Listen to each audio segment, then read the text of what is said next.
तिकडे प्रहार जनशक्ती पक्षामधील अंतर्गत मतभेद आता उघडपणे समोर येऊ लागल्यात। वर्धा दौऱ्यावर असताना बच्चू कडू यांच्यावर प्रहारचे पदाधिकारी आणि विधानसभा उमेदवार जय बेलखडे यांनी गंभीर आरोप केलेत। बच्चू कडू स्वतःच प्रहार संघटना संपवत असल्याचा दावा करत त्यांच्या शिवसेना प्रवेशामुळे प्रहारच्या कार्यकर्त्यांची मोठी गोची होत असल्याचं बेलखडे यांनी म्हटलंय। आज वर्ध्यामध्ये बच्चू कडू यांच्या कार्यक्रमाला अनेक कार्यकर्त्यांनी अनुपस्थिती लावल्याचा दावाही करण्यात आलाय। त्यामुळे प्रहारमधील अंतर्गत वाद पुन्हा एकदा चव्हाट्यावर आलाय।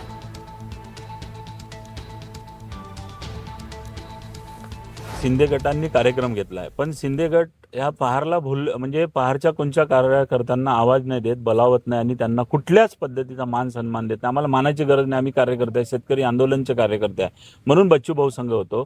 पण बच्चू भाऊचं बी काम होतं का बाबा तुम्ही त्यांना ज्या विदर्भ तुम्हाला प्रमुख बनवला आहे तर तुमच्या पद्धतीने तुम्ही सांगायला पाहिजे का शिंदे गटाचे जे कार्यकर्ते होते का बाबा त्यांना बोलावा, पण आम्हाला बोलावलं नाही। आमची एवढीच नाराजी आहे का मान सन्मान गरज नसते, पण काही थोडी बहुत इज्जत राहते। जे मी एवढी मोठी विधानसभा लढलेला आहे, त्या विधानसभेच्या माध्यमातून आजपर्यंत यांनी फक्त आपला बच्चू भाऊनी उल्लू सीधा केला। आज त्या माणसासाठी आम्ही एवढे आंदोलन केले, आंदोलनमध्ये आजपर्यंत लोकांच्या हितासाठी लढलो। बच्चू भाऊनी आंदोलनचा स्वतः फायदा घेतला। आम्ही कुठल्या पद्धतीचा नाही, आमचं मन साफ होतं, त्यानुसार आम्ही प्रहार संघ होतो।